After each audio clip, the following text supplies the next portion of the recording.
Françaises, Français, si je suis élu président, la première mesure que je prendrai sera de développer et d'imposer l'espéranto. L'espéranto, c'est une langue qui a été créée de toutes pièces, mais c'est une langue géniale. Beaucoup plus simple que l'anglais, pas de conjugaison, enfin vraiment simplissime. En fait, quand on fait 2 ans d'espéranto, on est au niveau de 7 ans d'anglais. Et là, on est en train de dépenser des fortunes avec l'Europe qu'on a créée, avec tellement de langues. On est en train de dépenser des fortunes en traduction pour arriver à faire communiquer ces gens qui arrivent d'horizons divers.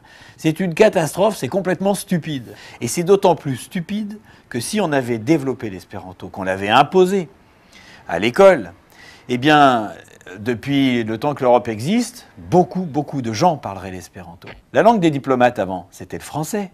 Puis ils se sont aperçus progressivement que l'anglais, c'était beaucoup plus facile. Donc c'est une langue qui s'est naturellement imposée, qui est devenue la langue de la communication mondiale. Eh bien, si on avait, nous, l'Europe, imposé l'espéranto au sein de l'Europe, très rapidement, il aurait pris la place de l'anglais, et c'est ce qui aurait vraisemblablement permis un bien plus grand rayonnement commercial, culturel, social, tout ce qu'on veut, de l'Europe sur le reste du monde.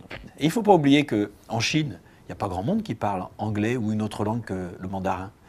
En Inde, les gens parlent anglais, mais c'est uniquement l'élite qui parle anglais. Quand on va dans les campagnes, etc., ces gens-là ne parlent pas l'anglais. Ils ont leur dialecte. Ils ne savent pas du tout parler anglais.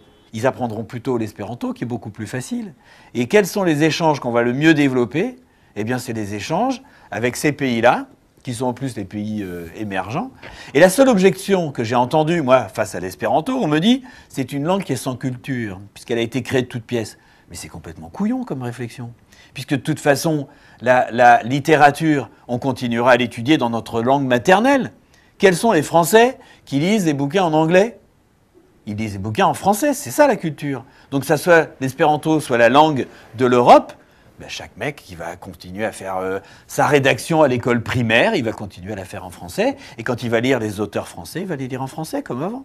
Et je pense qu'on a raté un petit peu un train. Parce qu'au début, quand on a commencé à faire l'Europe, c'était facile d'imposer ça. Moi, j'avais écrit au président de la République il y a quelques années, j'ai eu plusieurs réponses, mais ils ne m'ont pas écouté.